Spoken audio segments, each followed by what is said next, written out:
Well, the well-being of conscious creatures and the link between that and morality may seem open to doubt, but it shouldn't. Okay, here's the only assumption you have to make. Imagine a universe in which every conscious creature suffers as much as it possibly can for as long as it can. Okay, I call this the worst possible misery for everyone. Okay, the worst possible misery for everyone is bad. Okay, if the word bad applies anywhere, it applies here. Now, if you think the worst possible misery for everyone isn't bad, or maybe it has a silver lining, or maybe there's something worse, I don't know what you're talking about. And what's more, I'm pretty sure you don't know what you're talking about either. What I'm saying is that the minimum standard of moral goodness is to avoid the worst possible misery for everyone. If we should do anything in this universe, if we ought to do anything, if we have a moral duty to do anything, it's to avoid the worst possible misery for everyone. Okay, and the moment you admit this, you admit that all other states of the universe are better than the worst possible misery for everyone. You have the worst possible misery for everyone over here, and all these other constellation of experiences arrayed out here. And because the experience of conscious creatures is dependent in some way on the laws of nature, there will be right and wrong ways to move along this continuum. It will be possible to think you're avoiding the worst possible misery for everyone and to fail. You can be wrong in your beliefs about how to navigate this space. So here's my argument for moral truth in the context of science. Questions of right and wrong and good and evil depend upon minds. Okay, they depend upon the possibility of experience. Minds are natural phenomena. They depend upon the laws of nature in some way. Okay, morality and human values, therefore, can be understood through science because in talking about these things, we are talking about all of the facts that influence the well-being of conscious creatures. In our case, we're talking about genetics and neurobiology and psychology and sociology and economics. Now, I view this space of all possible experience as a kind of moral landscape with peaks that correspond to the heights of well-being and valleys that correspond to the lowest suffering. And the first thing to realize is that there may be many equivalent peaks in this space. There may be many different but morally equivalent ways for human beings to thrive. But there will be many more ways not to thrive. There'll be many more ways to fail to be on a peak. There are clearly more ways to suffer unnecessarily in this world than to be sublimely happy. Now, the Taliban are still my favorite example of a culture that is struggling mightily to build a society that's clearly less good than many other societies on offer. The average lifespan for women in Afghanistan is 44 years. They have a 12% literacy rate. They have almost the highest infant mortality and maternal mortality in the world, and almost the highest fertility. So this is one of the best places on earth to watch women and infants die. Okay, it seems to me perfectly obvious that the best response to this dire situation, which is to say the most moral response, is not to throw battery acid in the faces of little girls for the crime of learning to read.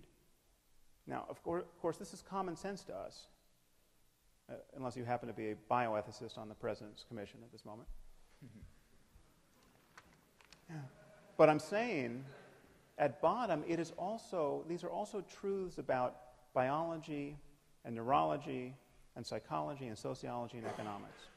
It is not unscientific to say that the Taliban are wrong about morality, that the moment we notice that we know anything at all about human well-being, we have to say this. Okay, now, some people with a little philosophical training may be tempted to say, but what if a father wants to burn off his daughter's face with battery acid? Who are you to say that he's not as moral as we are? What if he has an alternate conception of well-being that's just as legitimate? Or who's to say that we should care about the well-being of little girls? This is the kind of email I get, incidentally. Now, moral skeptics of this kind, and Dr. Craig has essentially endorsed this position, in a way, without God, think that the only way to judge one person's values to be wrong are with respect to another person's values, and all such judgments have to be on a par. Okay, this is not true. There are many ways for my values to be objectively wrong. They can be wrong with respect to deeper values that I hold. They can be wrong with respect to deeper values that I would hold if I were only a deeper person. It's clearly possible to value things that will reliably make you miserable in this life. It's clearly possible to be cognitively and emotionally closed to experiences that you would want if you were only intelligent and knowledgeable enough to want them. It is possible not to know what one is missing in life. So things can be right or wrong or good or evil, quite independent of a person's opinions. Now, some of you might worry that I haven't defined well-being enough. How can something this loose as a concept be the benchmark of objective values? Well, consider by analogy the concept of physical health. Physical health is very difficult to define. You know, it used to be that if you were healthy, you could expect to live to the ripe old age of 40. You know, now our lifespan, our life expectancy has doubled in the last 150 years. What does health mean? Okay, well, it has something to do with not always vomiting, okay, not being in excruciating pain, not running a fever. Okay, but how fast should a healthy person be able to run? Okay, that question might not have an answer. Okay, but this does not make the question of health vacuous. Okay, it doesn't make it merely a matter of opinion or of cultural construction. Okay, the distinction between a healthy person and a dead one is about as clear and consequential as any we ever make in science.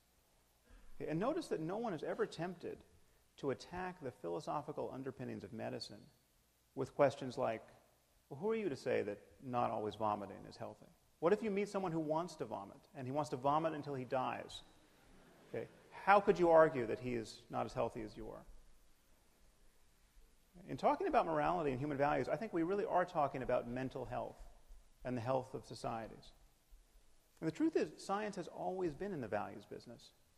We simply cannot speak of facts without resorting to values. I mean, consider the simplest statement of scientific fact. Water is 2 parts hydrogen and 1 part oxygen. This seems as value-free an utterance as human beings ever make. But what do we do when someone doubts the truth of this proposition? Okay, all we can do is appeal to scientific values, the value of understanding the world, the value of evidence, the value of logical consistency. What if someone says, well, that's not how I choose to think about water. Okay, I'm a biblical chemist, and I read in Genesis 1 that God created water before he created light. So I take that to mean that there were no stars. So there were no stars to fuse helium and hydrogen into heavier elements like oxygen. Therefore, there was no oxygen to put in the water. So either water has no oxygen, or God created special oxygen to put in the water. But I don't think he would do that because that would be biblically inelegant. Okay, what can we say to such a person? Okay, all we can do is appeal to scientific values. And if he doesn't share those values, the conversation is over. Okay, if someone doesn't value evidence, what evidence are you going to provide to prove that they should value it? If someone doesn't value logic, what logical argument could you provide to show the importance of logic? Okay, so I think this split between facts and values should look really strange to you on its face. I mean, what are we really saying when we say that science can't be applied to the most important questions in human life? Okay, we're saying that when we get our biases out of the way, when we most fully rely on clear reasoning and honest observation, when intellectual honesty is at its zenith, well, then those efforts have no application whatsoever to the most important questions in human life. That is precisely the mood you cannot be in to answer the most important questions in human life. It would be very strange if that were so.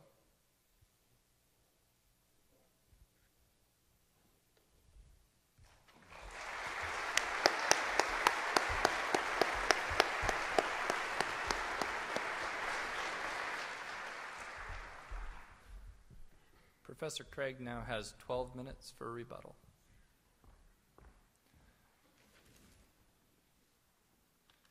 Timekeeper, are you ready? Begin. You'll recall in my first speech that I said I was going to defend two basic contentions tonight. First, that if God exists, then we have a sound foundation for objective moral values and duties. First, I explained that if God exists, then objective moral values are grounded in the character of God himself, who is essentially compassionate, fair, kind, generous, and so forth. Here, Dr. Harris didn't have anything by way of disagreement to say, but I do want to clear up a possible confusion. He represented this by saying that if religion were not true, then words like good and evil, right and wrong would have no meaning. I'm not maintaining that. That is to confuse moral ontology with moral semantics. Moral ontology asks, what is the foundation of objective moral values and duties? Moral semantics asks, what is the meaning of moral terms? And I am not making any kind of semantical claim tonight that good means something like commanded by God. Rather, my concern is moral ontology. What is the ground or the foundation of moral values and duties? To give an illustration, think of light. Light is a certain visible range of the electromagnetic spectrum, but obviously that isn't the meaning of the word light. People knew how to use the word light long before they discovered its physical nature. And I might also add, they certainly knew the difference between light and darkness long before they understood the physics of light.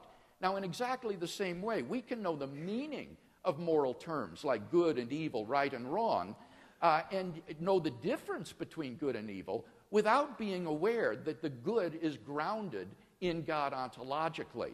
So that is the position I'm defending tonight, is that moral values are grounded ontologically in God. Second, our moral duties are grounded by God's commandments, which are necessary reflections of his nature. Here, the only response I detected from Dr. Harris was to refer to the atrocities in the Hebrew Bible. But I think this is quite irrelevant to tonight's discussion. There are plenty of divine command theorists who are not Jews or Christians and place no stock whatsoever in the Bible. So this isn't an objection to divine command theory that I'm defending tonight. Now, if you are interested in biblical ethics, I want to highly recommend Paul Copan's new book, Is God a Moral Monster?, which examines those passages in the Hebrew Bible in light of the ancient Near East, and I can guarantee you it will be a very enlightening and interesting read. But this issue is strictly irrelevant in tonight's debate. So we've not heard any objection to a theistic grounding for ethics. If God does exist, it's clear, I think, obvious even, that we have a sound foundation for objective moral values and duties. Now, what if God does not exist? Is there a sound foundation, first of all, for objective moral values? Now here, Dr. Harris said you don't need religion in order to have universal morality. Again, that's a confusion. Of course you don't. Remember, the Nazis, for example, could have won World War II and established a universal morality. The issue isn't universality, the issue is objectivity. And I'm maintaining that in the absence of God, there isn't any reason, any explanation for the existence of objective moral values. Now, Dr. Harris says, but we can imagine creatures being in the worst possible misery, and it's obviously better for creatures to be flourishing. The well-being of conscious creatures is good. Well, of course it is. That's not the question. We agree that all things being equal, flourishing of conscious creatures is good. The question is rather, if atheism were true, what would make the flourishing of conscious creatures objectively good?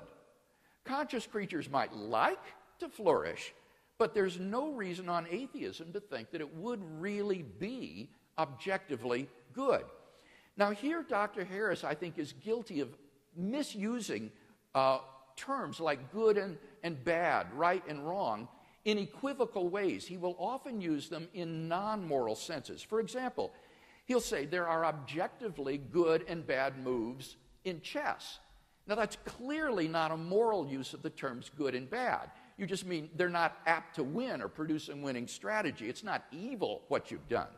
And similarly, in ordinary English, we use the words good and bad in a number of non-moral ways. For example, we say Notre Dame has a good team.